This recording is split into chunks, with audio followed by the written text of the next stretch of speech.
So I'll be installing this Rexing dash cam, and I want to show you the situation that I am in. So I am going to install it in my windshield right here in the center because I do have a lot of room. And what I'm going to be doing is I had to buy a splitter also, so just in case you need a splitter, make sure of that. This will have on-off switches, which is great. So it also has USB charger. But what I do want to show you is you do want rubbing alcohol and some towels that are lint-free to wipe down your windshield. Make sure it's nice and clean, and also wipe down this area. So I have this mounting plate here, and basically this mounting plate I will be putting on. I will be putting the mounting plate on, and then making sure it aligns before I put the sticky on it. There it is. So we'll be applying that, but I will be testing out the location first. And in order to do that, you have to make sure you have this on. But even when you're putting the adhesive, make sure you have it stuck on before, so it's in the right place. You don't want it off by ½ an inch or an inch. So I've peeled off one side of the adhesive, and I wiped this down with rubbing alcohol, and I'm going to apply it now.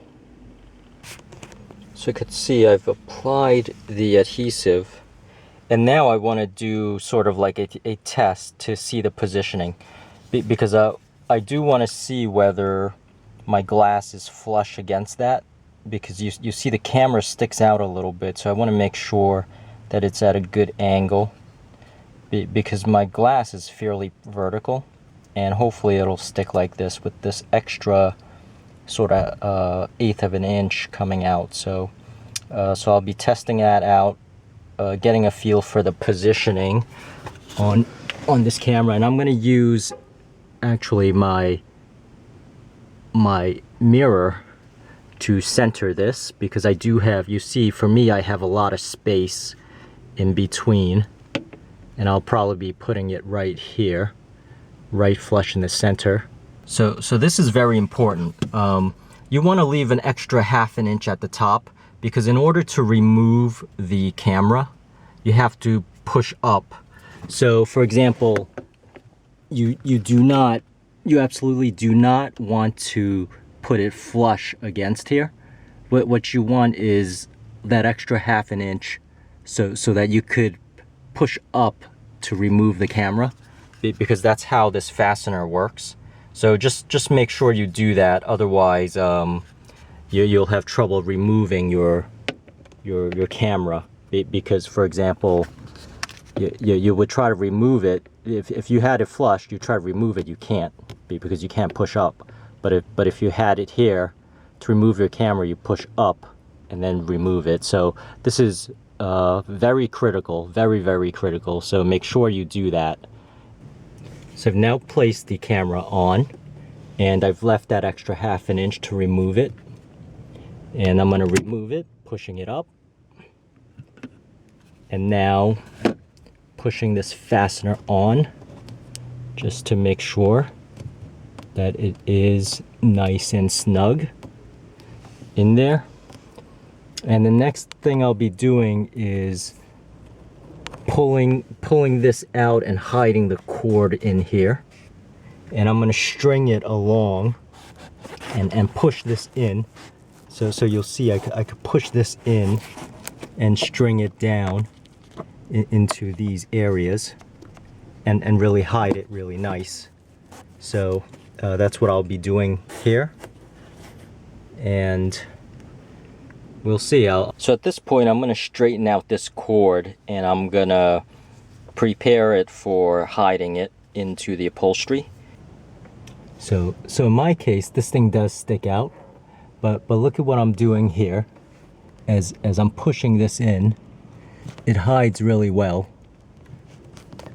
So all I'm doing is pushing it in and threading it across.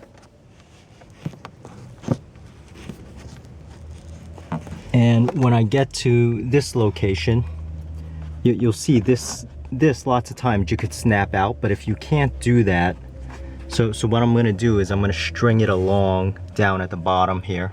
But if you can't do that, that's okay. You can always hide it against that side. But it was a lot easier than I imagined, than I thought, because turns out it does stick into this upholstery pretty decently.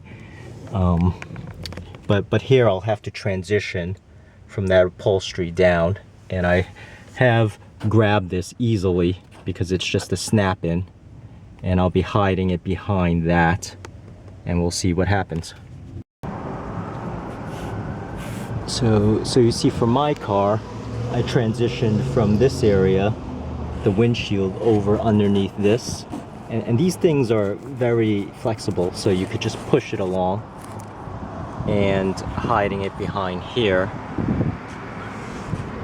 And actually, when I come down to this panel, you could see, you could pry it open. Lots of times in any car, you could pry this open. So I'm going to pry this open, thread it over, and all these steps are going to be particular to your car, or you could hide it behind here, go down to the floor, and handle it that way. So, but it's really up to you. But I just want to say that it was a lot easier to hide the cord than I initially imagined. And unfortunately for this model, it has this thing that sticks out, which is fine, but it would have been great if it didn't. In any case, you could see how cleanly hidden it is, and it's very secure, you know, so it's not going to fall out and distract me while I'm driving. So to give you a better look at the situation, I threaded it over and I'm hiding it behind this gasket here, and then you can see the cord is still sticking out here.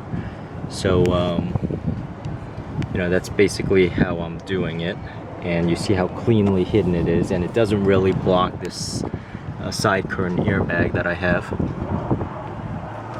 And let me pull back and show you. So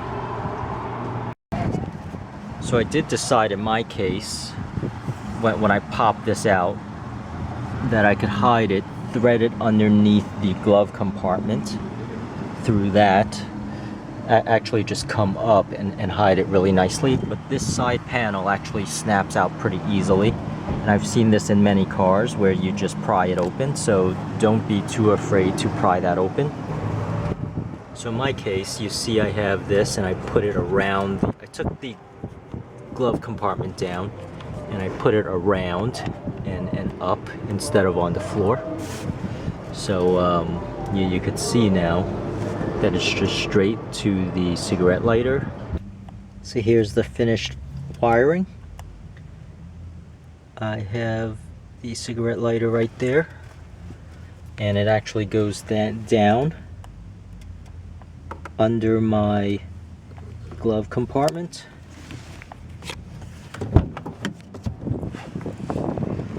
And through this panel here, of this trim,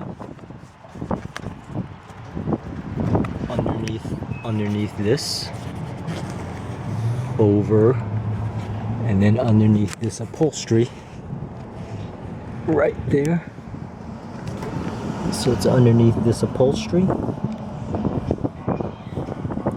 and all the way through to the cam.